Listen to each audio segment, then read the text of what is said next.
in the heart of a desolate landscape. Jack Sullivan steered his long-haul truck down the endless ribbon of highway.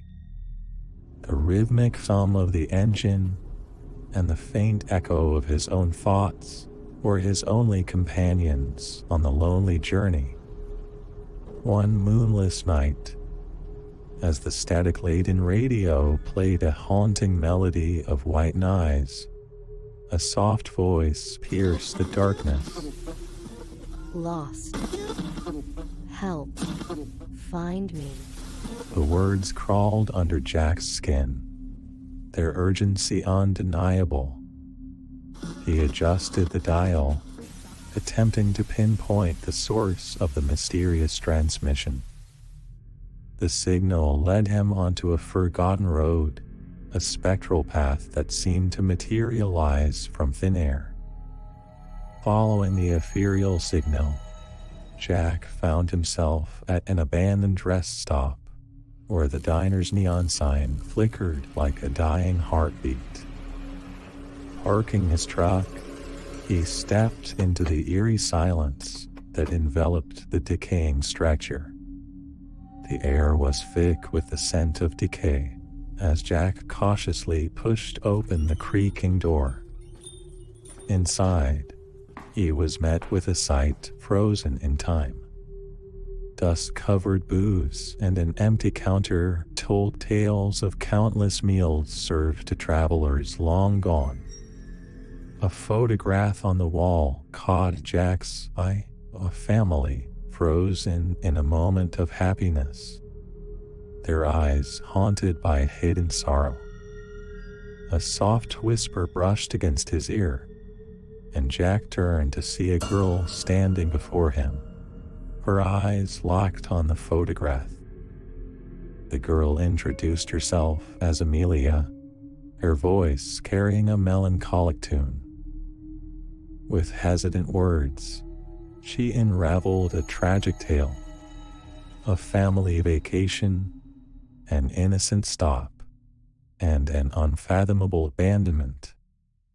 Emily's family had vanished into the night, leaving her alone and vulnerable in a world she could not comprehend. Drawn by a compulsion he couldn't explain, Jack offered to help Emily. He dialed the police, his voice quivering as he recounted the improbable encounter. A sense of urgency hung in the air as he described Emily and her story, and he watched the minutes tick by until the distant wail of a siren grew near. As the police cruiser pulled up to the rest stop, Jack's heart raced. As the officer stepped out, Emily was nowhere to be found. Panic welled within Jack as he recounted the ghostly encounter, the officer's skeptical gaze unsettling his nerves. The police officer then told Jack a story from the past. A murder had occurred on the very parking lot of the rest stop 17 years ago. A young girl named Amelia Miles had been brutally taken from her family. A witness saw a dark-dressed and masked man dragging her into his car. That was the last time Amelia had been seen, and her body was never found.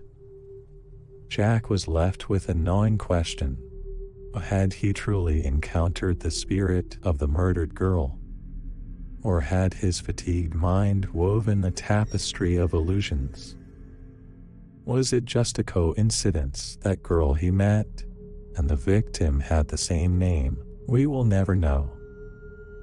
The road stretched out before Frank Morgan, a long-distance trucker navigating the nocturnal highways. As Rig rumbled through the darkness, headlights piercing the veil of night, a drizzle began to fall, casting shimmering streaks across the windshield. As he hummed along to an old tune, the GPS suddenly glitched, the screen flashing before settling on a new route. confused, but not too concerned. Frank followed the digital directions. The rain intensified, and the narrow road he found himself on seemed strangely unfamiliar. Mist shrouded the edges, and towering trees loomed like sentinels in the darkness. Static crackled on the radio, followed by a voice that made Frank's blood run cold. Can you hear them? They're getting closer. Don't look back. Unease rippled through Frank's spine. The voice sounded frantic, almost ethereal. He instinctively glanced in his rearview mirror, heart pounding, but saw nothing.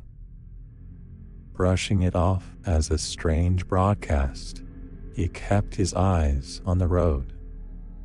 Through the rain's mirrored windshield, Frank spotted a flickering neon sign that read Riverside Inn. Seeking shelter from the storm, he pulled into the dimly lit parking lot. The inn's windows were dark, and Frank hesitated, considering whether it was even open. As he approached the entrance, the door creaked open of its own accord. A muster odor greeted him as he stepped inside. The lobby was empty, the silence broken only by the ticking of an ancient grandfather clock. The flickering lights seemed to dance in rhythm with his racing heart. A voice echoed from the shadows, making Frank jump. Welcome, traveler! You're just in time! A figure emerged from the car. A tall, gaunt man with an unsettling smile. He introduced himself as Mr. Holloway, the innkeeper. Frank's attempts at conversation were met with cryptic responses, as if Mr. Holloway held secrets he was unwilling to share. Holloway offered Frank a room, his fingers tracing the edges of an old worn key. Rest well! They'll be here soon! He shouted, his eyes gleaming with an unnerving intensity. Frank's room was stifling, the air heavy with a sense of foreboding. He lay on the bed, his mind racing with unanswered questions. Who were they, and what did Holloway mean? The clock struck midnight, and Frank was jolted awake by a chorus of distant whispers. He rose from the bed and cautiously peered out the window. Through the rain-streaked glass, he saw shadowy figures gathering in the courtyard below, their eyes aglow with an otherworldly light. Heart pounding, Frank rushed downstairs and confronted Mr. Holloway. What is this? Who were they? Holloway's lips curled into a chilling grin. They've been waiting for you! A reckoning is at hand! Terrified and determined to flee, Frank raced back to his truck. The rain had grown heavier, and the road seemed to stretch endlessly into the night. The radio crackled to life once more, the same haunting voice, now accompanied by a chorus of whispers. Shine us, Frank. We've been waiting. Ignoring the voices, Frank slammed his foot on the gas pedal. The road seemed to twist and coil, leading him deeper into the heart of the forest. The shadows danced at the edges of his vision, and he felt the presence closing in. As the first light of dawn broke through the trees, the landscape shifted, and Frank found himself back on a familiar highway. Panting, heart racing, he glanced around. The rain had stopped, and the nightmarish ordeal seemed to have vanished like a waking dream. Frank continued his journey, haunted by the memory of that night. Was it a hallucination brought on by exhaustion? Or had he truly stumbled upon a sinister reality hidden just beyond the veil of perception? He would never know for certain, but the echoes of that desolate detour lingered, a chilling reminder that some roads should never be traveled. Now, if these stories send shivers down your spine, and you want to hear more, click on one of these videos. And please leave a like and subscribe to support the channel. Thank you very much.